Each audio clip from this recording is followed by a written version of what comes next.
Olá, primeiro ano, tudo bem com vocês? Gente, avançando aqui no nosso conteúdo de arte, né? Hoje nós vamos ver o surrealismo, né? Uma escola super importante e totalmente diferente de tudo que já apareceu na história da arte. Então vamos mergulhar aqui nesse novo mundo. Bom, só para a gente entender melhor, eu estou gravando aqui do meu telefone, então de vez em quando eu vou ficar passando e voltando a imagem, porque se a tela apagar, vai parar de gravar e aí eu tenho que começar de novo. Então por isso eu vou ficar mexendo aqui assim, tá bom? Bom, aqui vou começar com vocês com o contexto histórico para a gente entender sobre o surrealismo, mas aqui uma bela frase de um dos grandes artistas do surrealismo, que é o Salvador Dalí, né? Então ele fala o seguinte: o pintor não é alguém inspirado, mas sim alguém capaz de inspirar os outros. Então, focado aqui nessa frase do Salvador Dalí, né, que é esse aqui que está bem ao centro da imagem, né, vamos analisar qual é o contexto histórico em que surge o surrealismo, tá bom? Bom, o surrealismo, gente, ele é uma corrente artística que surge aí já no início do século XX, né? E ele surge dentro do contexto do fim da Primeira Guerra Mundial, conhecido como a Grande Guerra, né? Onde a gente tem ali aproximadamente um saldo de 4 milhões de mortes, né? Então, a Europa, com o fim da Primeira Guerra Mundial, ela vai passar por um momento de grande instabilidade política, uma instabilidade social e ideológica, né? E além disso, em 1917, lembrando que a Primeira Guerra Mundial acaba em 1918, né? A partir de 1917, lá na Rússia, ocorre a chamada Revolução Russa, né? A Revolução Vermelha, né? Que levou a classe dos trabalhadores, a classe operária, pela primeira vez ao poder. Na Revolução Russa e Primeira Guerra Mundial são conteúdos que nós vamos estudar na disciplina de História no terceiro ano do ensino médio.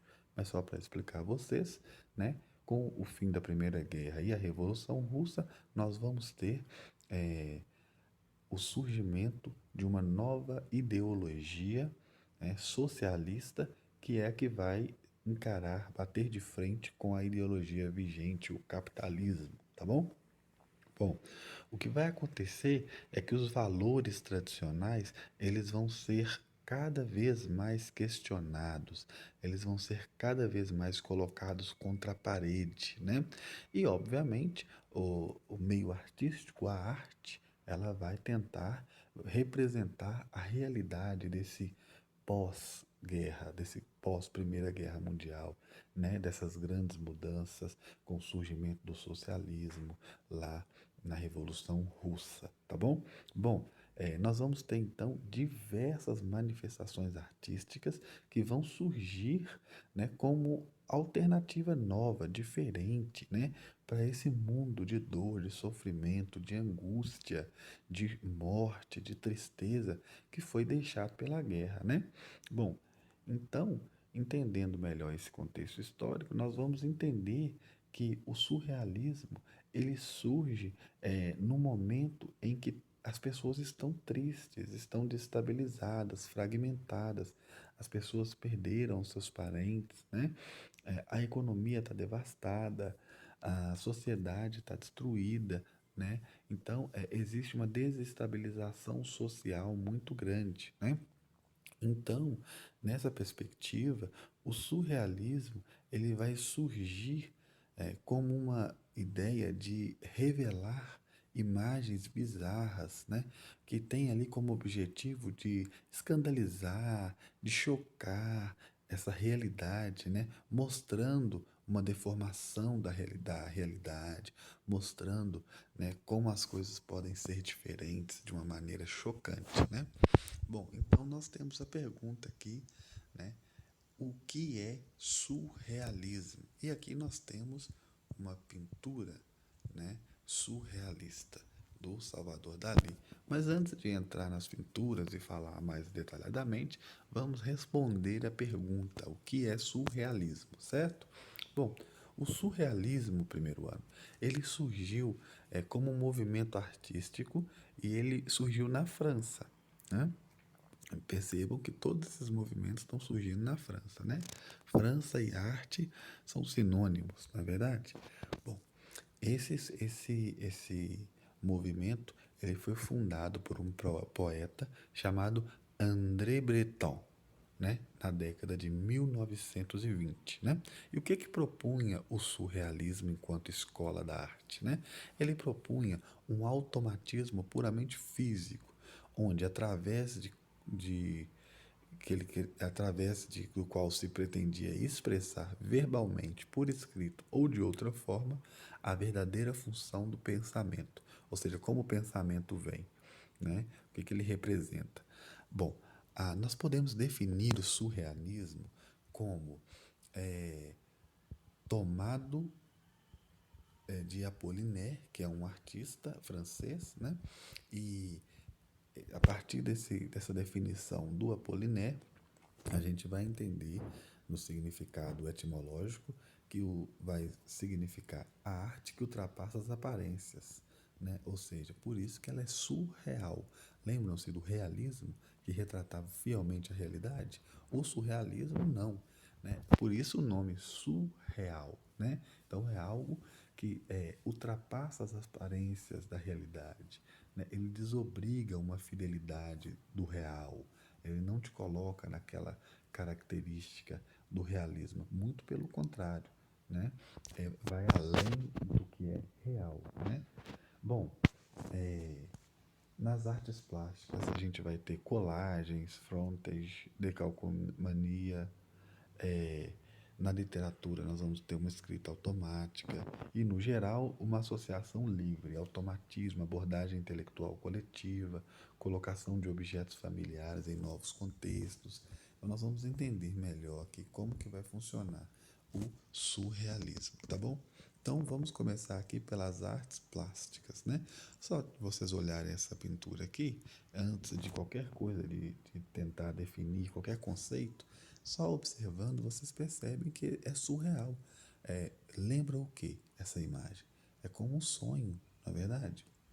É como um sonho. O cavalo, o elefante, né? Essas patas estão totalmente desproporcionais, né? Esses animais não carregam nada nas costas, então eles chegam à altura das nuvens, né? E aqui alguém, ó, no canto inferior esquerdo, né, um ser humano com um crucifixo na mão tentando espantar, né, esse pesadelo, né, de certa forma aqui. Então, só para a gente entender, é algo que ultrapassa o real, né? Por isso é surreal. Então, vamos entender o que é o surrealismo na perspectiva das artes plásticas, né? Bom, através da pintura, as ideias do surrealismo elas foram expressadas de melhor forma possível, né? Onde, através das telas e das tintas, os artistas plásticos colocaram as suas emoções. E aqui a palavra-chave que vai caminhar junto com o surrealismo, o seu inconsciente, né?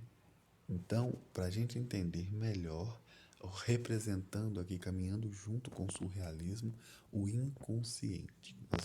Nós vamos falar disso aqui com mais propriedade logo, logo. Bom, essa aqui é uma tela, né, que foi pintada pelo René Magritte, né, Magritte, e o Magritte, ele vai fazer essa pintura que chama-se A Porta para a Liberdade, né?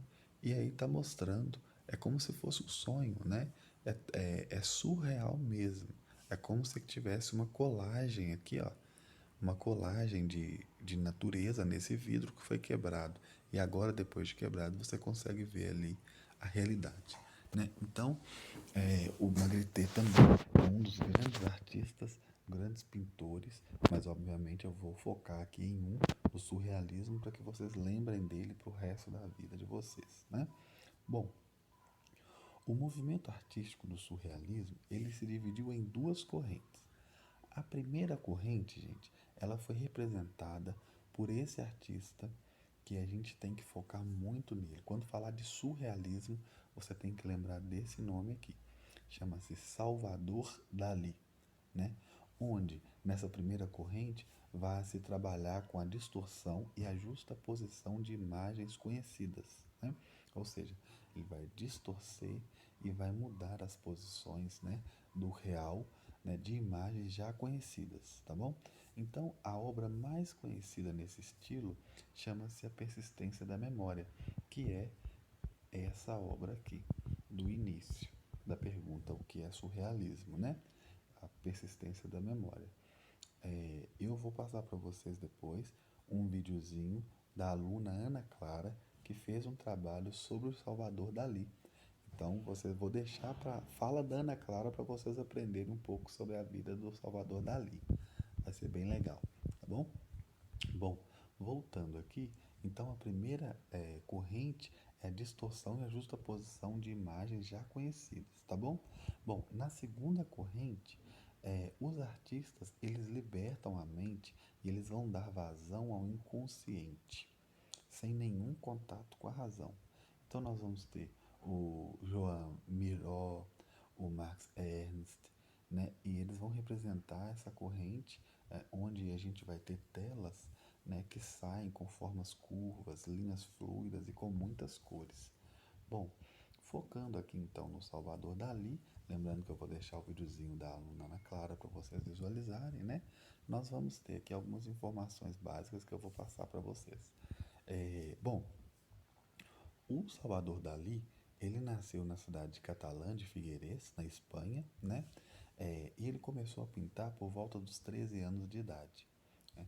5 anos depois, já em 1922, o Salvador Dalí ele vai se mudar para Madrid, onde ele vai ingressar na Academia de São Francisco, né? E ele vai conhecer o grande poeta Frederico Garcia Lorca, né? E o futuro cineasta Luiz Buñuel.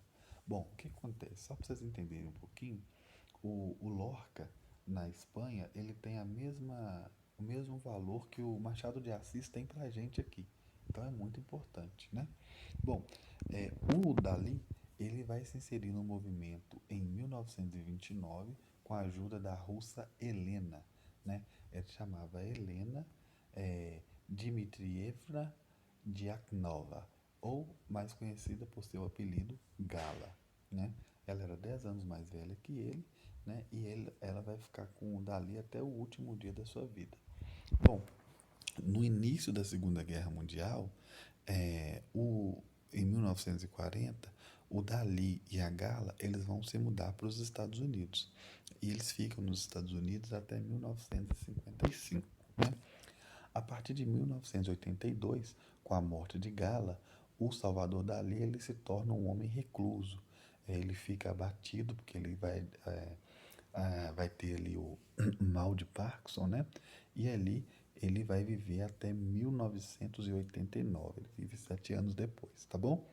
Então, vamos ver aqui um pouco da arte plástica, né? Das artes plásticas e aqui das pinturas de Dalí, tá bom? Bom, essa aula eu quero focar muito nessa questão do desejo e nós vamos falar aqui do Freud daqui a pouco. Então, essa pintura, ela chama-se O Enigma do Desejo. Está escrito aqui minha mãe e minha mãe. Essa pintura foi realizada em 1929, tá bom? Bom, esse aqui é o homem, Sigmund Freud, né? O que o Freud vai representar nessa perspectiva? Porque o Freud, né, ele vai desenvolver o complexo de Édipo. O Freud é o pai da psicanálise, tá? Então, nesse complexo de Édipo, que é uma história grega, uma tragédia grega, né? Eu vou explicar para vocês agora com detalhe, mas o Freud vai pegar lá na Grécia Antiga essa novela, essa tragédia grega do grande Sófocles, e aí ele vai verificar através desta história e vai desenvolver uma teoria que vai permitir observar um complexo da criança que se apaixona pela mãe, né? E odeia o pai. É um chamado hoje na psicanálise, né, de complexo de Édipo, tá? E a gente tem o contrário também, que é quando o complexo de Édipo é quando o filho homem se apaixona pela mãe e passa a odiar o pai, porque quando vê relação de carinho do pai e da mãe, né, ele odeia o pai e ama a mãe, até com desejo sexual mesmo, né? E o contrário é o chamado complexo de Electra, né? Que é quando a filha se apaixona pelo pai e passa a odiar a mãe, tá certo? Bom, então vamos entender melhor. Segundo Sigmund Freud, o complexo de Édipo ele verifica-se quando a criança atinge o período sexual da segunda infância. A criança dá então conta da diferença de sexos. Então ela vai tender a fixar sua atenção libidinosa nas pessoas do sexo oposto no ambiente familiar. Assim, o menino ele passa a ter desejo pela mãe e a menina pelo pai. O Freud, ele baseou-se na tragédia do Sófocles. Não é Sócrates, viu, gente? É Sófocles. Essa tragédia se chamava Édipo Rei. Bom, e aí ele vai desenvolver então o complexo de Édipo, né? Onde existe uma preferência velada do filho pela mãe, acompanhada de uma aversão clara ao pai. Nessa peça, né, do teatro grego, né, dessa tragédia, que faz parte da mitologia grega, o Édipo ele mata o seu pai, o rei Laio, e desposou a própria mãe, a rainha Jocasta. Após descobrir que Jocasta era sua mãe, Édipo fura os seus olhos e Jocasta comete suicídio, né? Bom, então essa aqui, resumidamente, é a história do Édipo Rei. Mas, se vocês quiserem, também eu posso gravar um vídeo contando ela com mais detalhes. Mas aqui dá para vocês entenderem direito, né? Com isso, o Freud ele vai desenvolver essas teorias da psicanálise, né, do inconsciente. O que marca muito agora, né, com o surgimento das teorias do Freud é o inconsciente, onde a gente utiliza muito aquela imagem do iceberg, né? Gente, o que é um iceberg? É uma grande pedra de gelo no mar, onde apenas uma parte dela está visível, né? Você é acima da linha da água. Mas a maior estrutura dela está debaixo da água. Então, geralmente é aí, né, que se engana e os barcos batem e aí tem acidentes, né? O, o, o iceberg, ele é como o nosso inconsciente, você só vê uma ponta, né? Mas a maior estrutura da nossa psique, ela está lá, escondida, né? Não está tão acessível, não é isso? Então, por isso aqui uma mensagem, cuidado, né? Bom, então vamos focar aqui nesta imagem que é a persistência da memória, né? Essa imagem, vocês percebam que temos aqui relógios, né? São imagens distorcidas, né? Estão trazendo algo mesmo surreal, como se o tempo estivesse derretendo, né? É algo ligado muito ao sonho, ligado ao inconsciente. O tempo está correndo, o tempo está acabando, né? Está derretendo, está tudo esfarelando, né? E essa imagem linda aqui atrás, que a Ana Clara explica muito bem no vídeo dela, né? Ela seria a próxima a se liquefazer também, né? A se desfazer, a se desmanchar, a se derreter, né? Mas por enquanto a gente vê o tempo, o relógio, né, representando o tempo, né? Então é isso que traz uma característica do surrealismo, né? Bom, vamos analisar aqui o grande masturbador, né? Bom, lembrando que o Freud ele está ali sempre trazendo as questões sexuais, né? Porque na psicanálise ele encontra ali, ele desenvolve teorias que mostram que a questão sexual ela está ligada a diversos problemas que os seres humanos vão se desenvolvendo, né? Então Freud faz aqui esse trabalho todo da psicanálise e os grandes artistas do surrealismo eles vão absorver essas teorias, e vão colocar isso em suas obras de arte, né? Então aqui o Grande Masturbador de 1929, mais uma vez aqui trazendo para vocês características totalmente surreais, não é isso? A gente sabe que nenhuma masturbação, tanto masculina quanto feminina, não é assim que ocorre, mas aqui é uma perspectiva surreal, né? Surreal. Aqui, só para vocês perceberem a questão do prazer, da dor, né? A gente tem um anzol aqui no fundo, ó, logo no início da tela, no canto esquerdo, né? A gente tem a dor, né? Um anzol preso. Então aqui a gente consegue perceber as características do surrealismo, né? E aqui a obra vista por outro ângulo, só deitou a tela aqui para você ver, né? Bom, aqui é Cristo de São João da Cruz, né? Imagem surreal, o abismo, né? A Tentação de Santo Agostinho, que é o nome dessa obra, e a Última Ceia do Dalí e a Última Ceia do Michelangelo. Observem as diferenças. O surrealismo é algo que não está ligado ao real, né? Então nós temos a Vênus de Milo do Dalí e a Vênus de Milo de 130 anos antes de Cristo, né, dos gregos. Olha, né? E aí, na próxima aula eu vou falar sobre esse grande artista, lembrando que nessa aula eu vou colocar também, tentar colocar o videozinho da Ana Clara, tá bom? Um abraço.